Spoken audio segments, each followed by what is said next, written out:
Shalom, selamat pagi Sobat Samas.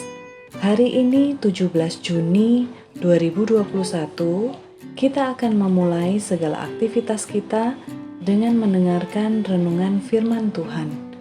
Sebelumnya, mari kita berdoa. Bapa di surga, kami datang kepadamu mengucap syukur untuk pemeliharaanmu atas hidup kami. Kami tidak pernah kekurangan, bahkan Engkau memberikan kekuatan dan kesehatan buat kami. Berkati kami yang akan mendengarkan firman Tuhan. Kiranya Roh Kudus-Mu menolong kami memahami dan melakukan firman Tuhan. Dalam nama Yesus kami berdoa. Amin.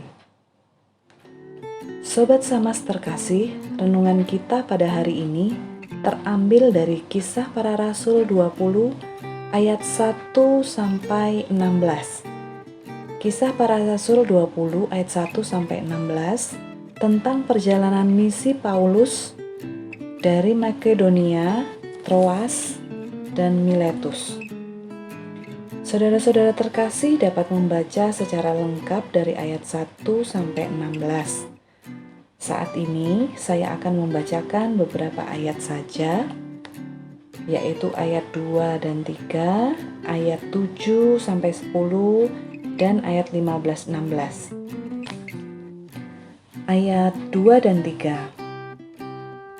Ia menjelajah daerah itu dan dengan banyak nasihat menguatkan hati saudara-saudara di situ. Lalu tibalah ia di tanah Yunani. Sesudah 3 bulan lamanya tinggal di situ, ia hendak berlayar ke Syria.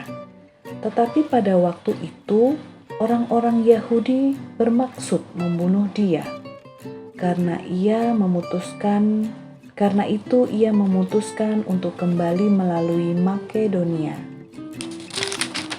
Ayat 7 sampai 10. Pada hari pertama dalam minggu itu, ketika kami berkumpul untuk memecah-mecahkan roti, Paulus berbicara dengan saudara-saudara di situ, karena ia bermaksud untuk berangkat pada keesokan harinya. Pembicaraan itu berlangsung sampai tengah malam. Di ruang atas di mana kami berkumpul, dinyalakanlah banyak lampu. Seorang muda bernama Eutikus duduk di jendela. Karena Paulus amat lama berbicara, orang muda itu tidak dapat menahan kantuknya.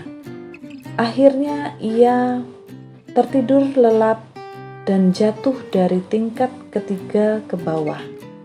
Ketika ia diangkat orang, ia sudah mati. Tetapi Paulus turun ke bawah, ia merebahkan diri ke atas orang muda itu, mendekapnya dan berkata, "Jangan ribut, sebab ia masih hidup." Ayat 15 dan 16. Dari situ kami terus berlayar, dan pada keesokan harinya kami berhadapan dengan Pulau Kios. Pada hari berikutnya kami menuju Samos. Dan sehari kemudian tibalah kami di Miletus. Paulus telah memutuskan untuk tidak singgah di Efesus supaya jangan habis waktunya di Asia, sebab ia buru-buru agar jika mungkin ia telah berada di Yerusalem pada hari raya Pentakosta. Saudara terkasih, ayat 2 dan 3 menerangkan bahwa Paulus sedang berada di Makedonia, di mana kita baca di pasal sebelumnya, Paulus berada di Efesus sebelum ke Makedonia. 3 bulan lamanya Paulus berada di situ, dan ia memberikan banyak nasihat yang menguatkan hati saudara-saudara di situ. Dalam perjalanan misi Paulus, banyak tantangan yang dihadapi. Salah satunya kita bisa baca di ayat 3, bahwa pada waktu itu orang-orang Yahudi bermaksud untuk membunuh dia. Namun hal tersebut tidak membuat Paulus putus asa dalam menjalankan misinya. Tuhan memberi hikmat sehingga ada jalan keluar, hal tersebut bisa dihindari. Kemudian dalam perjalanan misinya, Paulus selalu disertai oleh beberapa orang pengikutnya. Di ayat 7-10 menerangkan, Paulus berada di Troas selama 7 hari. Pada suatu hari, Paulus mengadakan pertemuan dengan saudara-saudara di situ.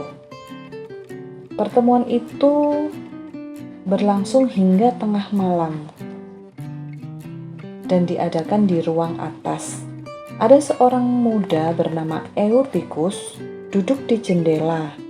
Karena Paulus amat lama berbicara, Eutikus tidak dapat menahan kantuknya.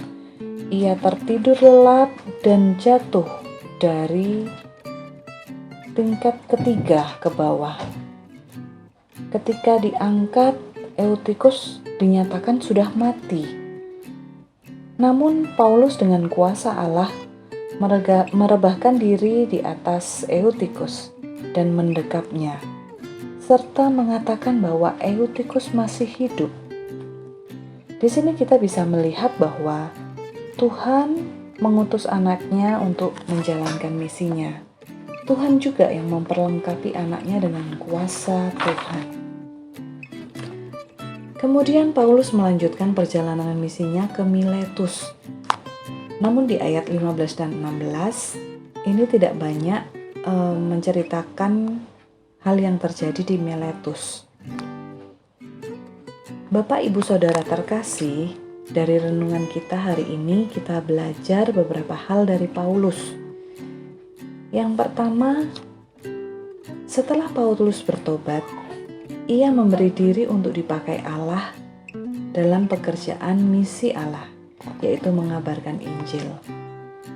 Dengan totalitas ia mengerjakan misi Allah ini, bahkan tidak memusingkan dirinya sendiri.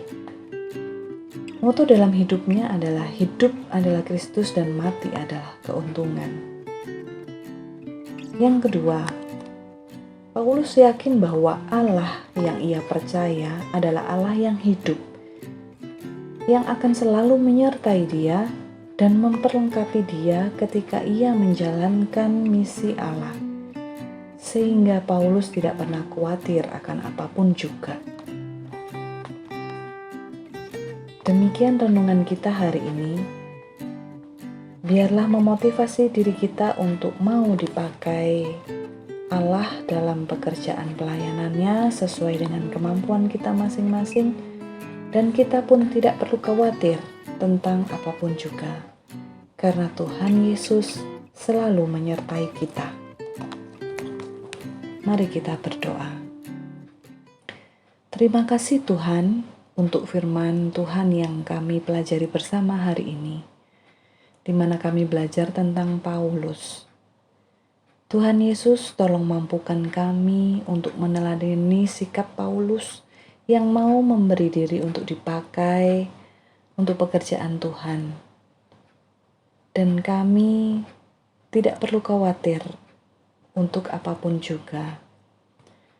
Tuhan Yesus, walaupun hal tersebut sulit bagi kami, tapi kami yakin bahwa Engkau yang akan menolong kami. Berkati kami sepanjang hari ini Tuhan, dengan segala aktivitas kami masing-masing. Dan ampunilah segala dosa dan kesalahan kami. Dalam nama Tuhan Yesus, kami berdoa. Amin. Tuhan Yesus memberkati kita semua.